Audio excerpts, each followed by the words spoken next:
इस उत्सव का शुभारंभ भगवान श्री रामानंदाचार्य जी महाराज के चरण प्रक्षालन से प्रारंभ हुआ।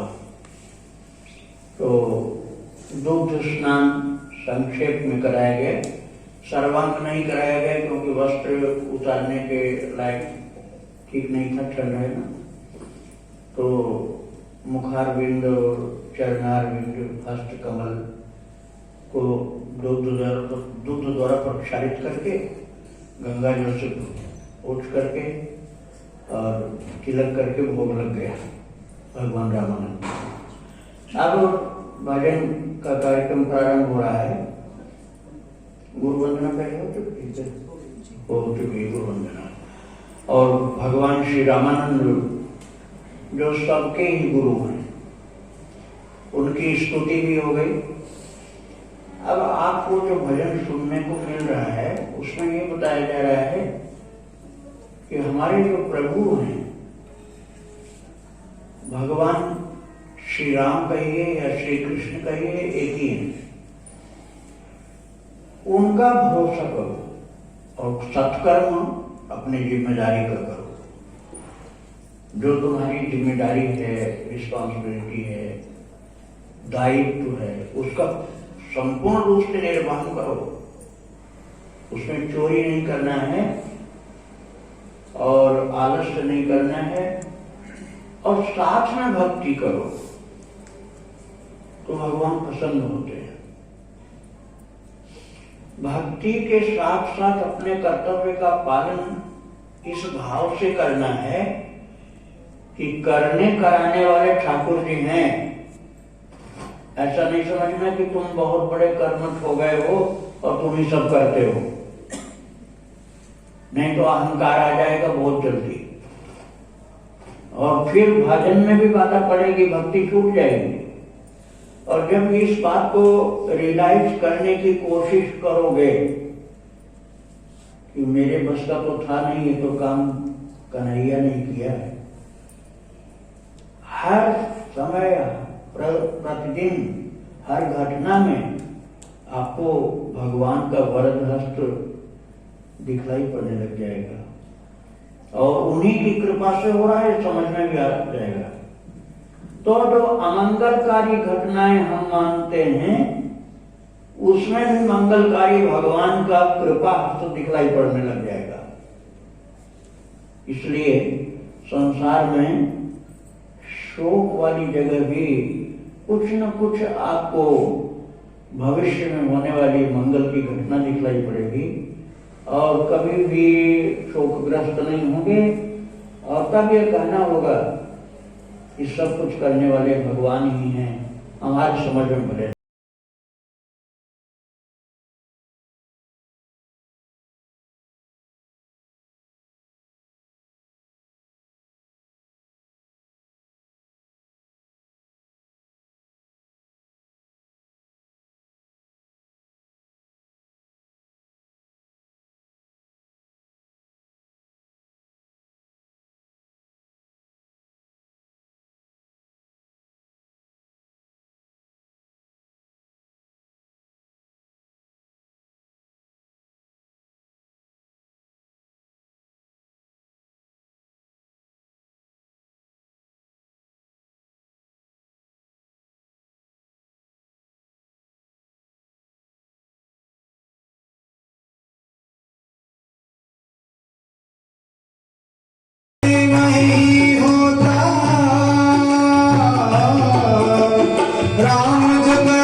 प्रभु से कह ले, मन में आए जो कुछ बंदे अपने प्रभु से कह ले।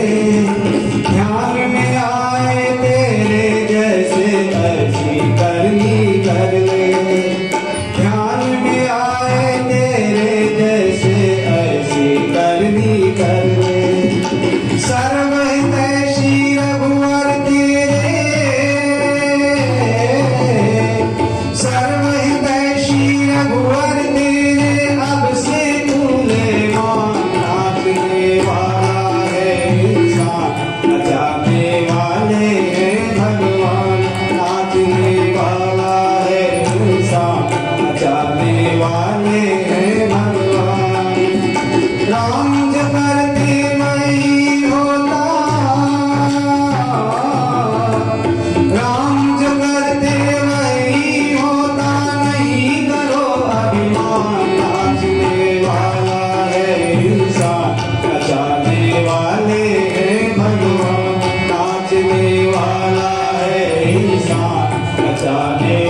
हरि कृपा के बिना कार्य हो ऐसा बल है किसका।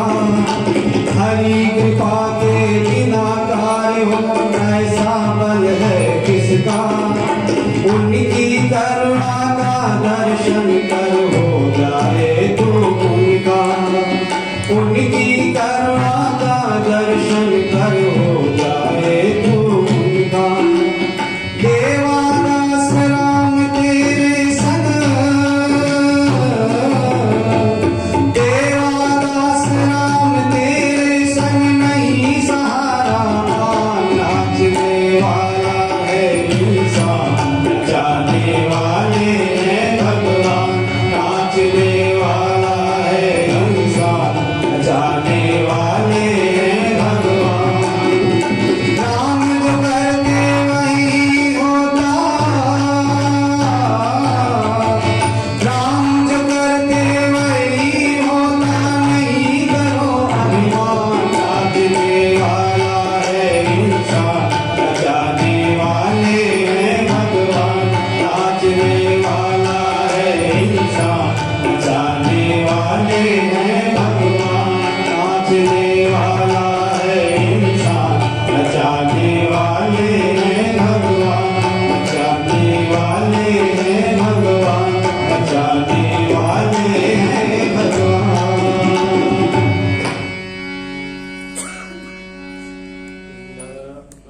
हरे लाल की राधा रानी की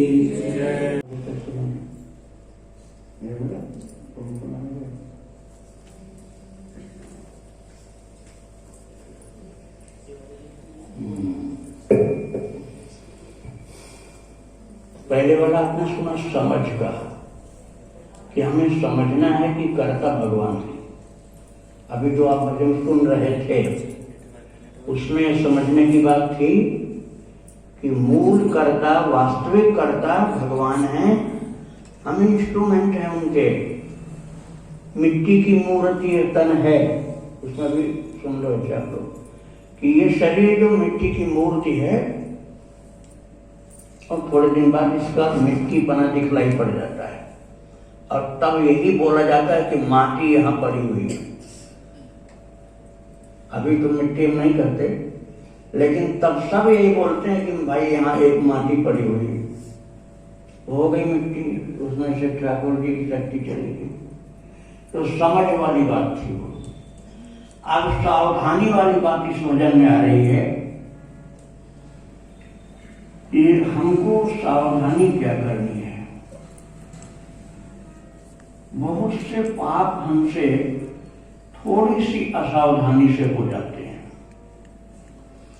एक अपने आश्रम का ही है, साधक भी है, विद्यार्थी भी है, उसका एक पर्चा है प्रश्न का, तो उसके प्रश्न का उत्तर भी इस भजन के साथ साथ हो जाएगा। वो करता है तो पाप बहुत से बनता है अनजान। भजन में ये सुनेंगे आप कि तो अपने को अनजान बनता है, लेकिन पाप अनजान में भी करता रहता है। तो बड़े बड़े पापों में सबसे बड़ा पाप क्या है, ये कबीरदास जी बता रहे हैं। उनके 4 दोहे हैं इसमें, उसी भाव से मिलता जुलता एक भजन है अब जो सुनने जा रहे हैं।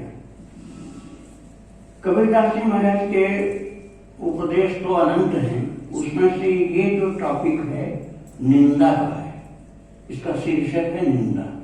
उसमें से भी शायद आगे से कुछ कम लिया हुआ है। पहले तो उन्होंने इसमें नहीं है वो, पहले तो उन्होंने ये बताया कि हमारी निंदा जो करता है तो हमारे बिन पानी साबुन बिना निर्मल करे स्वभाव है। बिना पानी बिना साबुन के निर्मल करता है हमारे स्वभाव को। तो उसको नियरे रखिए, आंगन कुटी बसाए, उसको अपने आंगन में रखो। ये संत की बात हुई। कबीरदास जी कह रहे हैं संतों से, लेकिन अब उनके अंदर दया जगी। दया उमड़ पड़ी। तो उन्होंने सोचा कि साधु की बात तो हमने बता दिया, लेकिन जो नासमझी बस निंदा करने में लगा हुआ है, निंदा का सीधा आप समझिए दूसरे के अवगुणों का अपने मुख द्वारा कथन। हमको कोई यमराज ने ये ड्यूटी तो दिया नहीं है कि दुनिया में जितने पाप कोई कर रहे हैं तुम सबके प्रचार करते रहो। ये ड्यूटी तो हम लोगों को मिली नहीं और न इसलिए जन्म हुआ है। लेकिन इतने ड्यूटीफुल होकर के इस प्रचार कार्य में लगते हैं कई लोग कि इसका रसास्वादन करने लग जाते हैं और ऐसे इसके रस में मत्त होते हैं कि इसमें मतवाले होकर के घंटे घंटे निकल जाते हैं, आस्वादन करते जा रहे हैं कि कहां कहां किस किस प्रकार के वो काम किए गए जो नहीं करने लायक थे, और उसी के रस में मतवाले हो रहे हैं। तो आप कबीरदास जी पहले संतों की बात किया तो भाई उससे घबराओ नहीं, वो शुद्ध करते हैं।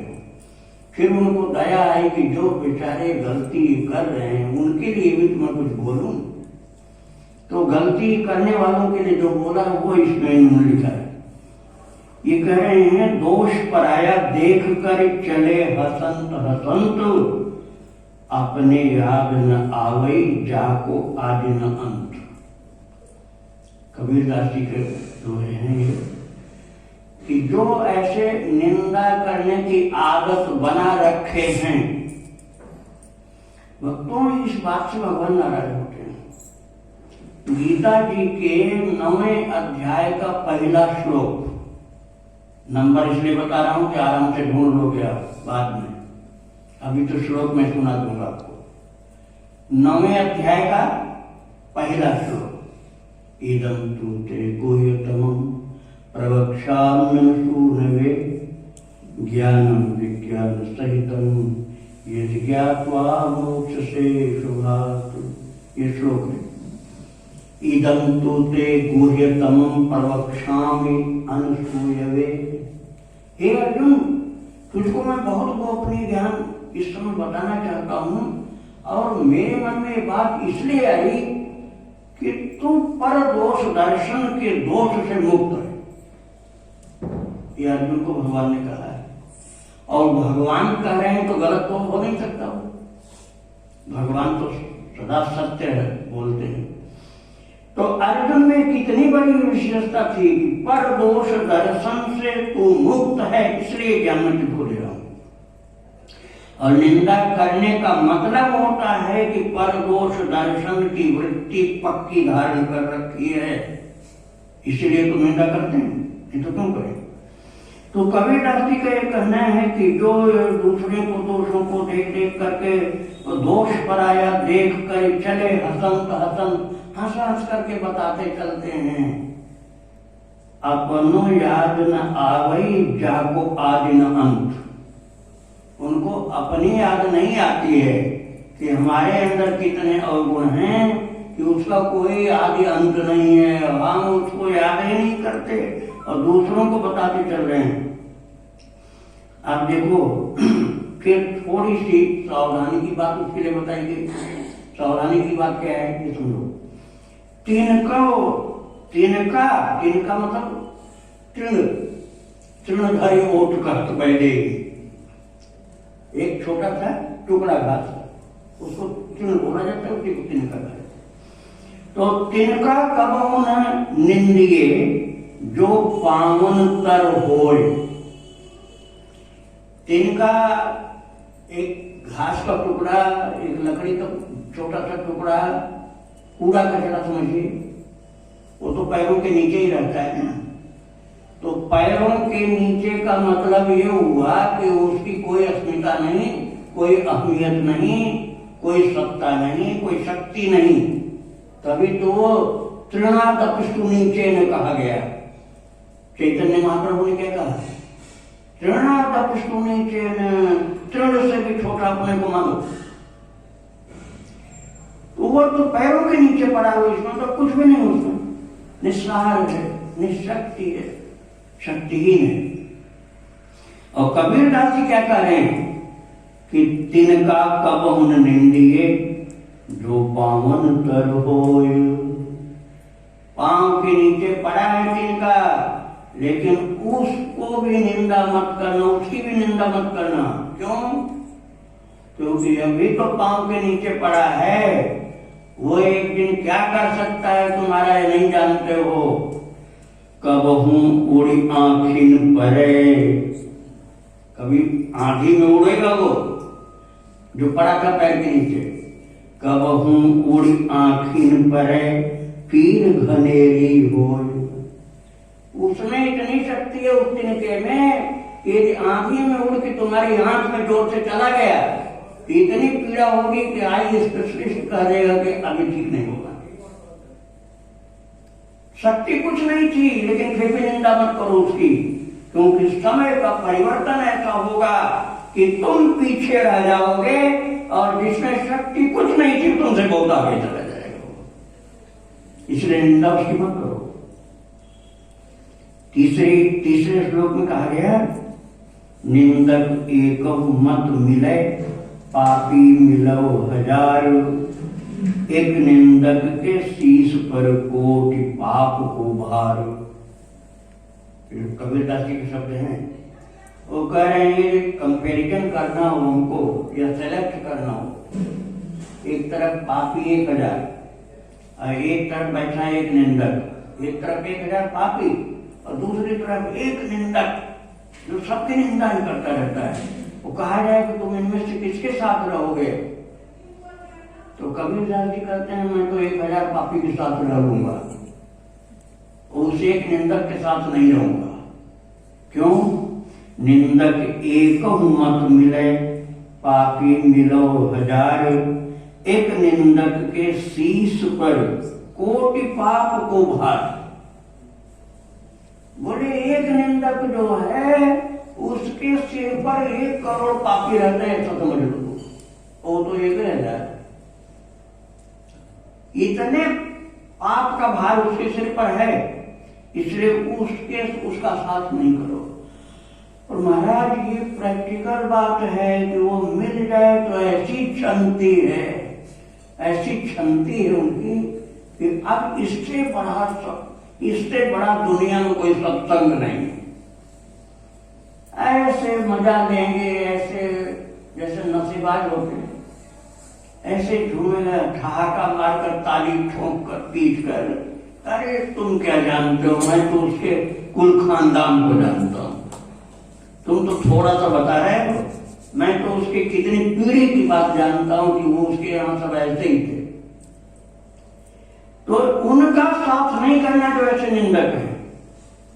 हाथ जोड़ करके चले जाओ, भैया कृपा करो, अभी हमको कुछ भजन बाकी है, कोई तो बात बोल लो, मारा फेरना बाकी है, पाठ करना, पूजा करना बाकी, बात में सुन लेंगे आपकी बात, अभी हमको जाने दो। या ये हमारी आदत नहीं सुनने की, या हम जरूरी काम, उठ जाओ। उस निंदक की बातों का रस मत लो, नहीं तो आदत खराब कर लोगे तुम, और जब मौका मिलेगा उसी के पास जाकर बैठोगे। जहां तुमको भक्ति करने की आदत तो है नहीं, माला फेरने की आदत है नहीं, ध्यान पूजा की आदत है नहीं, भक्त चरित्र तो सुनना नहीं चाहते हो, जहां तुम्हें थोड़ी सी फुर्सत मिली भाग के उसी के पास जाओगे जो निंदा का रस लेता रहता है और उसी में तुमको डुबाता रहता है। तो कह रहे हैं कि उसका साथ मत करो, और नहीं तो फिर तुम उसी के रस में डूबे हुए रहोगे, तो फिर फल क्या होगा।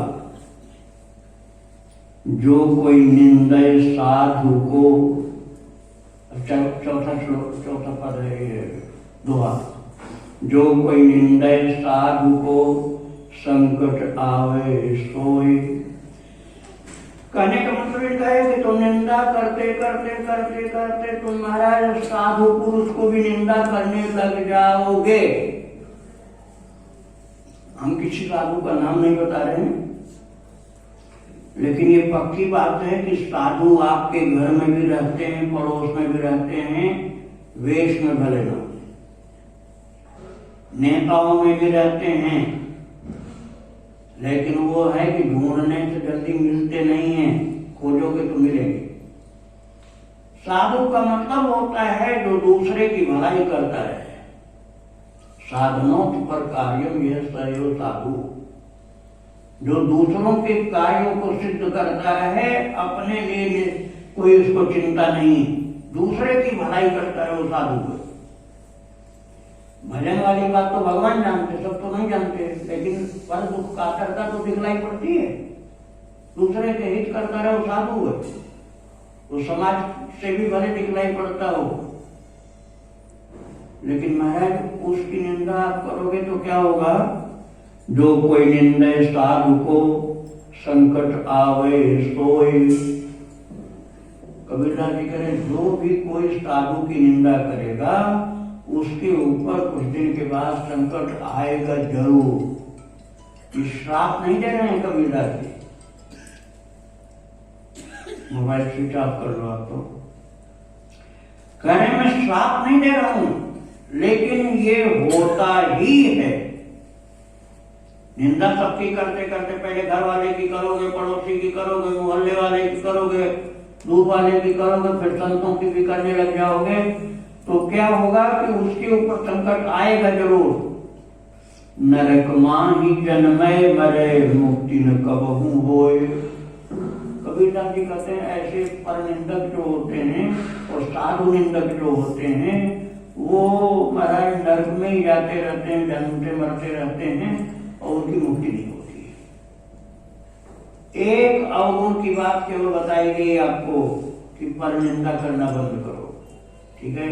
अब ये तो जो पद आप ये भजन सुनने जा रहे हैं, इसमें समझाया जा रहा है कि ऐसे पाप तो करता रहता, सावधान हो जा। लो भजन आप श्रवण करो। सीता राम राम बोल, राधे श्याम श्याम बोल।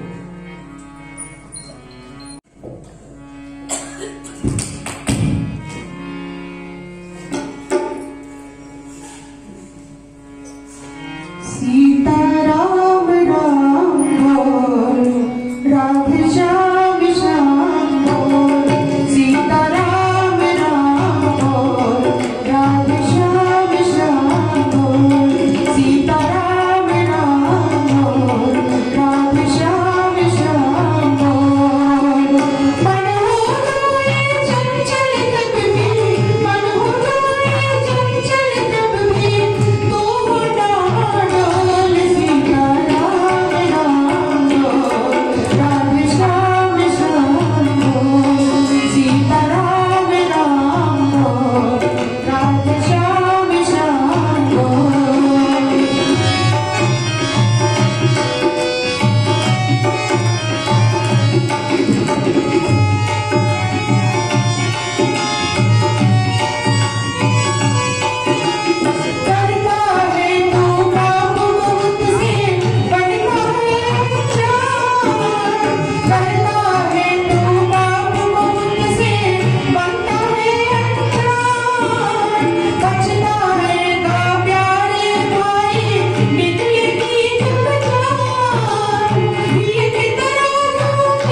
वृंदावन बिहारी लाल की जय, राधा रानी की जय, रामानंद भगवान की